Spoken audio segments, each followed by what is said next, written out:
পিতৃদোষ কি? পিতৃদোষে আপনি ভুগছেন। পিতৃদোষ কাকে বলে?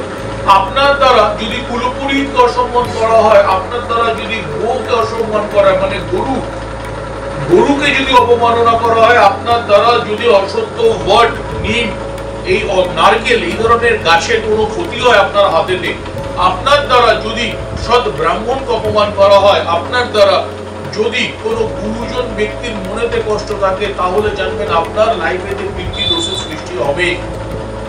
গুরুকে অপমান করলে আপনার লাইফে পিতৃদোষের সৃষ্টি হবে। পিতৃদোষ এমন একটি দোষ, যে দোষ আপনার হরোস্কোপেতে রাজযোগ থাকলেও সেই রাজযোগকে প্রতিফলিত হতে দেবে না।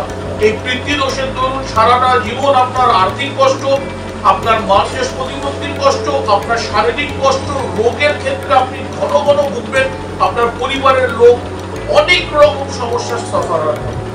কি করে মুক্তি লাভ করবেন এই পিতৃদোষ থেকে? তার জন্য সৌভাগ্য চক্র চ্যানেলটি সঙ্গে থাকতে হবে, লাইক করতে হবে, সাবস্ক্রাইব করতে হবে, কমেন্ট সেকশনে গিয়ে কমেন্ট করতে হবে এবং শেয়ার করতে হবে, সবাইকে শুনবার সুযোগ করে দিতে হবে। একটি অসত্য গাছের পাতা নিমটি বৃহস্পতিবার, তার মধ্যে আখের গুড় আর আটা একসঙ্গে মাখুন, দুটোকে হাত দিয়ে মাখার পরে সে আটা এবং আখের গুড়ের মাঝখানে আপনার এই আঙুল দিয়ে সামান্য কালো তিল, এই দুটো আঙুল দিয়ে মাঝখানে ভেতরে ঢুকিয়ে দিন। ঢুকিয়ে তার মুখটা বন্ধ করে দিন, মানে আটাটাকে আবার এরকম দলা পাকিয়ে নিন।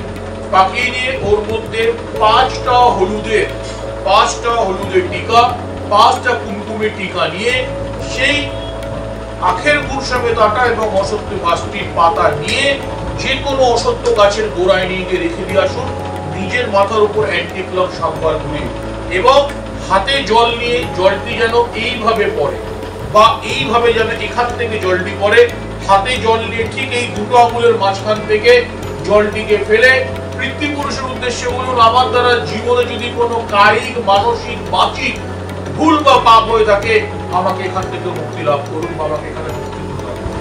এটা করে দেখুন বন্ধুরা, যাদের হরোস্কোপে পিতৃদোষের মতো মহাদোষ আছে বা যাদের দ্বারা জ্ঞানত অজ্ঞানতে এই ভুলগুলো হয়েছে, যে ভুলের দরুন আপনার হরোস্কোপে রাজযোগ থাকা সত্ত্বেও আপনি তার ফলপ্রাপ্তি করতে পারছেন না, বা অনেক ভালো ভালো যোগ থাকার দরুন আপনি তার ফলপ্রাপ্তি করতে পারছেন না, সেই সকল জাতক জাতিকারা কিন্তু তাদের জন্মকালীন পূর্ণ ফল প্রাপ্তি করতে পারবেন এবং পিতৃপুরুষের আশীর্বাদে কিন্তু আপনার ধনে, জনে, ঐশ্বর্যে, মানে, যশে আপনার সংসার খুলে বেরোবে। ভালো থাকুন, আনন্দে থাকুন। জয় শ্রী মহাকাল, জয় মা।